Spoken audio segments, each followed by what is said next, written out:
Peter is the author of the poetry collections from Western Michigan University and New Issues Press, The Right Place to Jump, and Cut Off the Ears of Winter. Please buy a book tonight before you leave and have him sign it. I'm sure he'll be happy to do that. So, The Ears of Winter was the 2007 PEN American Osterweil Award and the finalist for the Publishing Triangle Tom Gunn Award and the Patterson Poetry Prize. Let's see, I don't want to read the reviews. His chapbook, A Straight Boyfriend, won the Frank O'Hara Poetry Prize, and recent poems have been published or are forthcoming in American and Italy in the American Poetry Review, Cimarron Review, Colorado Review, Connecticut Review, Gulf Coast, Interim, etc., etc. I want to hear poetry. Please bring up Peter Covino.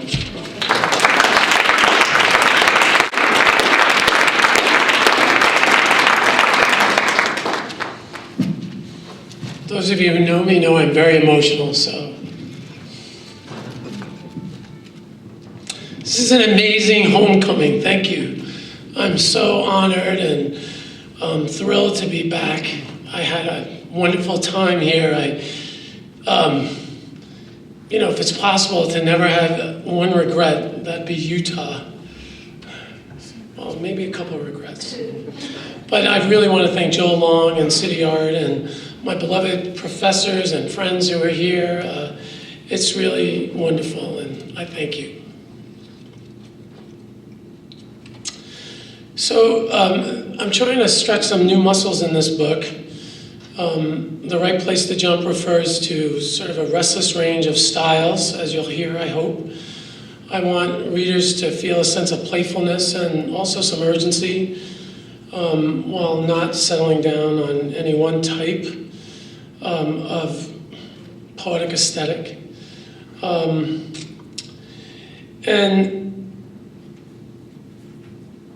of course, I believe there's also some sort of clear narrative arc or an emotional core. And the book is centered around the end of a long-term relationship with a character, not surprisingly, also named Art, real and imagined. And I think I'll leave it at that. So, I'm not sure how many of these poems I'm going to read, but water, flooding, rain, storms, frequent images throughout the collection of all kinds of water, from broken water compressors to dreamlike waters of rivers and monsoons and squalls. And here's one, the first one, that is sort of coming to Utah. So I felt I wanted to read this as this relationship was doomed. I will landscape. And this is one of the more associative ones, so if you can follow this one, it should be easy. Leave the blinds open so I can click on the internet photographs of alluvial rain as the biblically swelling plains swallow days 4 to 6 without more than 3 hours sleep. Tea reminds me we need these preludes, and there's probably no second life of the virtual kind. We haven't made love in months, no hermaphroditic avatar. He scolds the dog loudly, harshly as it heads for the pond. A Portuguese water dog, mine, in the settlement after 14 years. Take nothing else, friends advise. Otherwise, you're braided to the narrative, to the money-mongering lovelessness, driving 146 miles across Connecticut each weekend. Iowa. Thousands of miles of biofuel and rising stocks, like the tobacco ghosts of my youth. The rutted smoke shacks where they dry soybeans. Consider the effulgence of these salted pills, the thin shell, the jaw clenches, and how tofu raises estrogen levels, sobbing across Pennsylvania's thick August green undulating hills, and the barely noticeable anything else, that first separation. Cleveland, 5 missed exits behind us. And who would ever pay $300 a night for a Motel 6 in Sandusky? The aspirins starting to kick in, and the sudden tenderness of his voice as he cried when I pulled away, Such an unexpected burst of emotion catches our throats after a rare morning of scissored thighs and arms in that impossibly Chagall-esque TV movie where during rain, a rabid dog rides an Iowa brown cow in Florida.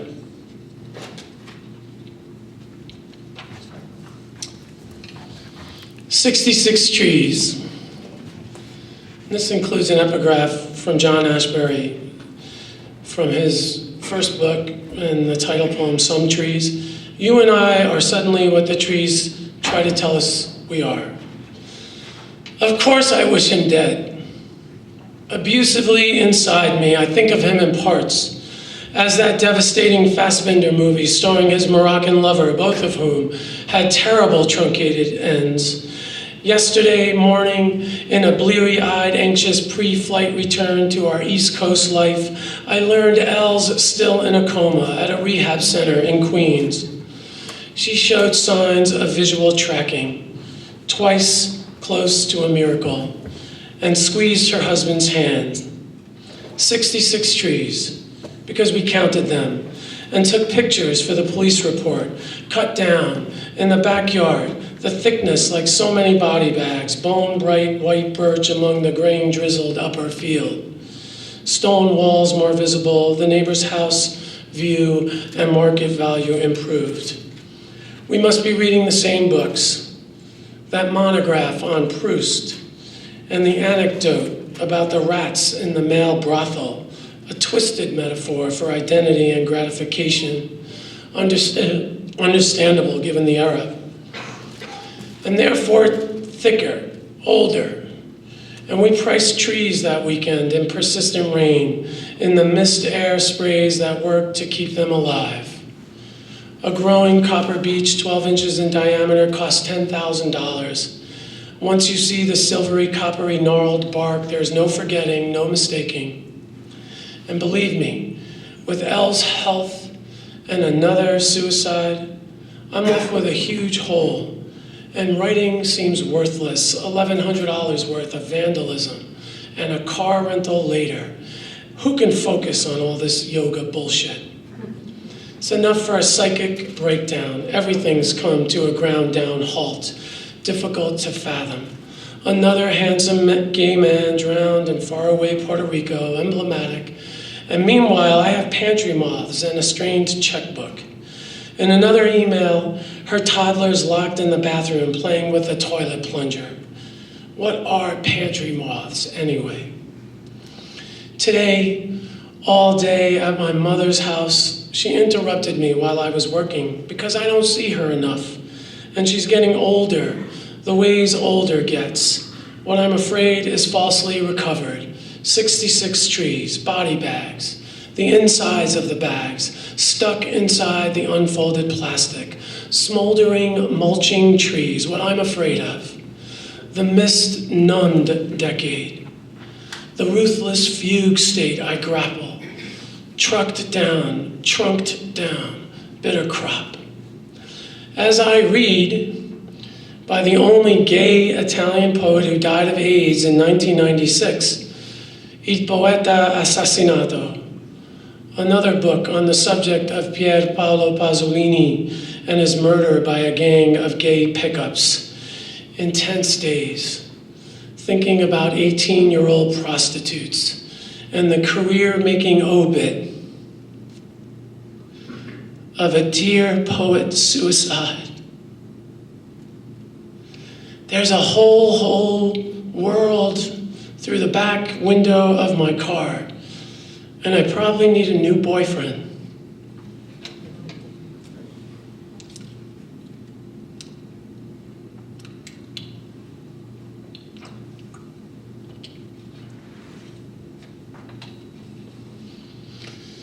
So here's a little New York election hype poem. You know, everything is vetted in New York, and that word just makes me crazy.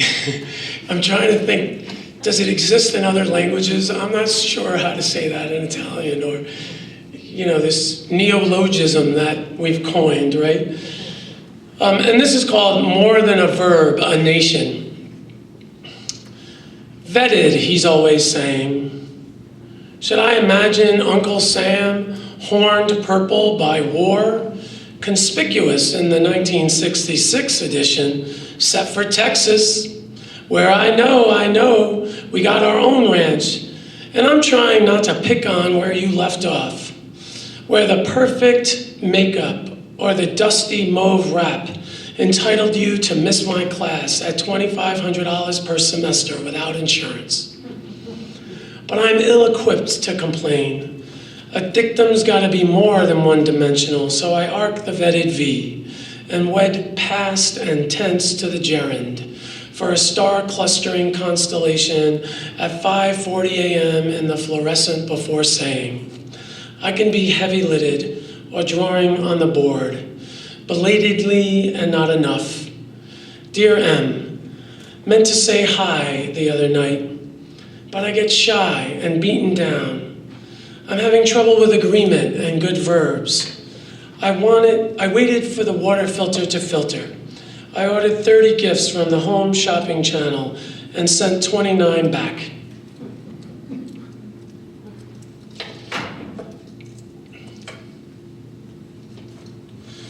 So here's a Utah love poem. I've read this in New York and everyone's like, come on, what is this metaphor? You know, you don't really have hawks, do you, anywhere? And red-tailed hawks are all over. So this is called Broken Kingdom. And I think you'll get the sonic pun pretty easily. Always check expiration dates and indulge a mother's fear the eggplant's overcooked, oversalted, but still excellent. Be sure to lock the storage closet door from the wrong side out, like that Cary Grant movie where he moves to the Connecticut suburbs. Must everything be metaphor? The bishop's gaudy mitre from the Easter service, where light shone through the resurrection window on cue. You wonder about a new coffee maker and why all the daffodils on the coffee table but one is dead. You cut the tip off to let that one bloom. 78 degrees in March, winter to summer in a day. And it feels so odd to open the window after weeks of rain. Everything. The red-tailed hawk perched on the telephone line during a conversation with your best friend, a car salesman, as you warily changed the date of the said act, since you both had a sighting of the Virgin.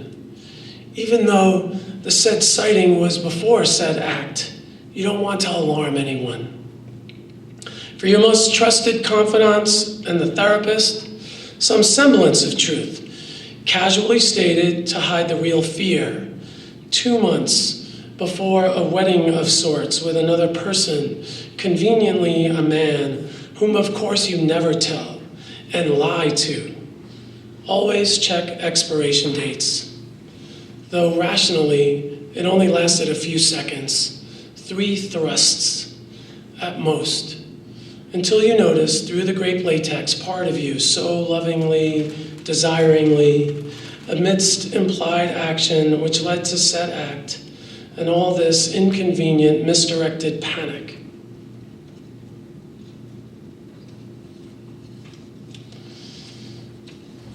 So from stepping out to this other ill-fated relationship, this was a New Yorker who, after about 6 months, well, by the way, I use drugs sometimes. I'm like, oh, great, thank you.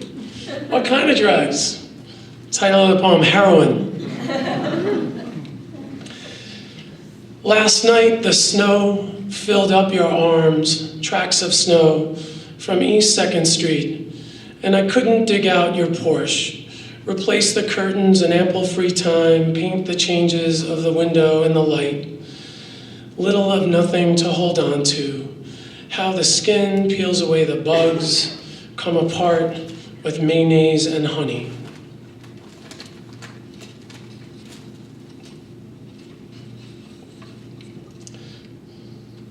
Visit to San Francisco. Like the story of the blind man who's granted 3 wishes yet asks for everything but his sight. This morning, the bells of St. Francis compete with the caws of gulls and the rumble and whistle of traffic. I'm trying not to hate myself.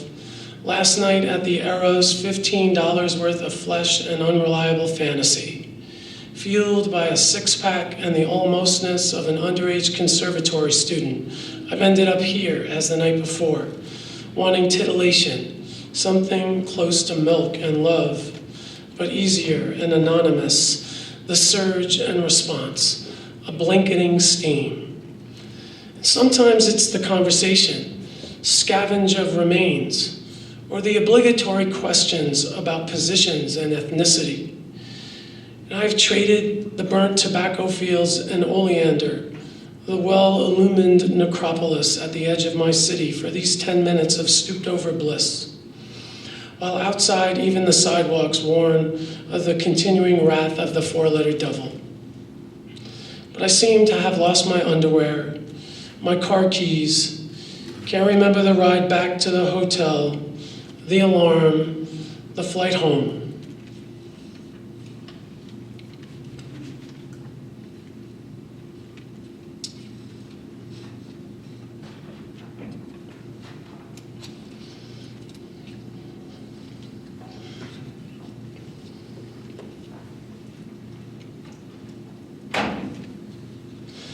So when you hang out with Jackie for an afternoon, it seems like all of my poetry needs a good edit and a lot of help. So this is a poem that she actually helped me with, and then someone published, so I was very happy with that. So blame her. And it picks up another one of the themes that I've been talking about.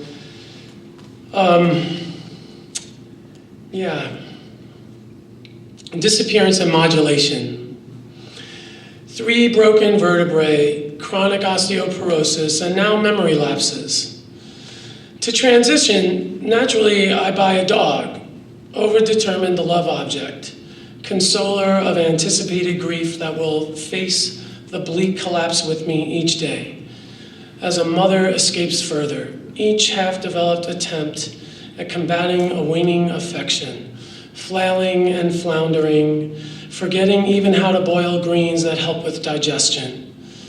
The first stop every visit home, the refrigerator, to examine what's good to eat. And instead, head protruding, upper compartment ajar, shoulder high, yes, there's my sweet dog in the freezer. Swedish fish, I call her. A Portuguese water dog I capitulated to name Marley, not the same spelling as the Rastafarian national hero of Jamaica, in spite of the sheepdog length tresses.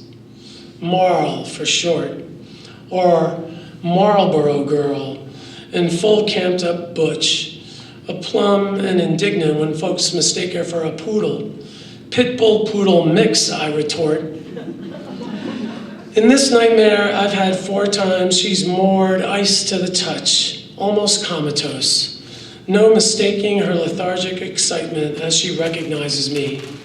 50-pound frazzle of drool, where the holiday lamb's usually stored. And Mom dons a surgical gown and matching elbow-length gloves, then hushes me into a church mouse voice, since the dog's resting, recovering from 5-hour opened heart surgery. And my mother, a dressmaker, seamstress, who worked 6 days a week for $492 a month, has proffered a diagnosis. She hushes me again and reveals 46 expertly sewn stitches and a 13-inch lightning bolt scar on Marley's tuxedo-patched underside. 46. Age she was at my birth. Medical miracle. Soon enough my own age. And this just in. A long-term relationship with my partner, also unraveling. Everything I love is disappearing, permanently, frozen in some other emotional stratosphere. All psychic support, inspiration, and art Name also of my ex-partner, in this freezer, in this nightmare, next to the month-old tomato sauce. Marley's recovering nicely, Mother offers, as her surgical gown flaps open behind her back, a star-speckled, unknowable universe, piercing in its glittering darkness, a mere arm's length away.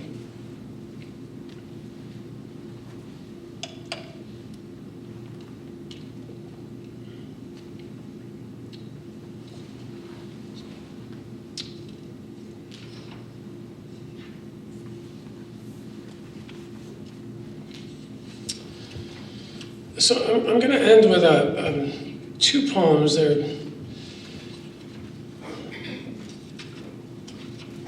not really related except in energies, maybe. There's a lot more sonic play, but they seemed necessary tonight. So this first one is called Dress Rehearsal.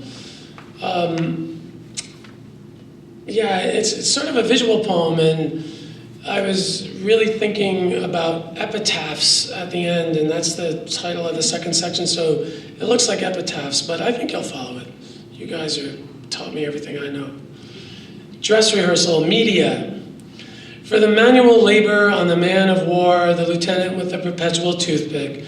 For the messages sent to the massage parlors of Chicago, the convenience store of crack fixes. First gunner M. Conroy of Muncie, Indiana, does hereby bequeath lighter fluid and more pens. Internet disconnections to beheadings, canned food and sand-flecked whiskers. To the disappearing recruitment agent, more sleepless nights. Epitaphs. The ship of his breathing lapidary. Iron machine holsters, sans machines, electric air. Maine's plethora of beaver remediators, the non-pornographic variety, better for preserving landscape. A rhapsody of birds above a cemetery road, or an avenue named for popes, Sixtus obelisk, a full service for words, more conversation than the club car, more integral than wildly, intellectually than filling. Lecture and bicycle pump. Pie. Turn up the exponential route. A nip, rip, a pin-up, a pip.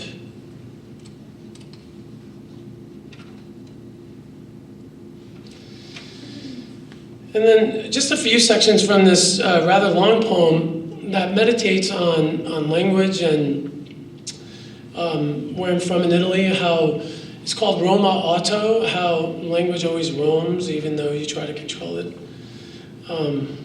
Pretty obvious, right? And it also chronicles this very horrible legal battle that my sister is having with my parents right now, because somehow, after these poor immigrant parents finally built a house, my sister lived in it rent-free, and she thinks she should automatically get it. I mean, my parents would have likely given it to her anyway, but you should sue your parents no matter what. Roma Auto. And each section is titled, and I'll just read maybe 4 sections. Overture. There where you can see Grotta Minarda on rare, clear, dustless, hazeless days, and Flumidi, ancient hilltop town above the area of the Madonna. In the Italian air, Sturno, stern place, where the river no longer flows, before ancient nomadic peoples usurped the resources of Mediterranean cities and dragged primitive autos, ox carts, buoi, horses, stallions of Grecia to Magna Grecia, and anachronistically to Turkey, to level Troy. For more spoils, the onslaught of history remedies not the environmental distress. Automatic. Roma Auto by Fiat, only name that comes to me now, divorced more and more from this birthplace standard automatic shift. Costs more euro, where a sister is called to settle Cordelia's nothing. to parse the Madonna's land. All that's left, a 5-acre property, house leaky, decrepit, finally sold. They stole the kitchen my parents paid for, rightfully theirs, kitchens being expensive everywhere. They don't contest the house, no contest or interest, since they likely misused the earthquake relief money. St. Rocco's CCD or St. Anne's of Johnston. Rhode Island, Roma Auto, near where I write, a few miles away, all other churches lost to me in the abandoned memory cities. Manic. Even the toilet seats they stole, the fixtures they took from the house that rocked, that shook and cracked, rightfully yours, rightfully theirs, up the stairs where the tiles are battered and the rain pours through. That other sister who paid no rent in financial ruin, rumors there, rumor, a thousand-eyed beast, che bestia e la vecchiaia, che beast of burden, stalled auto derelict Roma, auto palimpsestic Roma. Anatomical history, theater. Who'll look for me? They'll leave me in some unknown coroner's freeze case for days. Cold there, says the animate Roma Auto. Who'll prepare the vigils?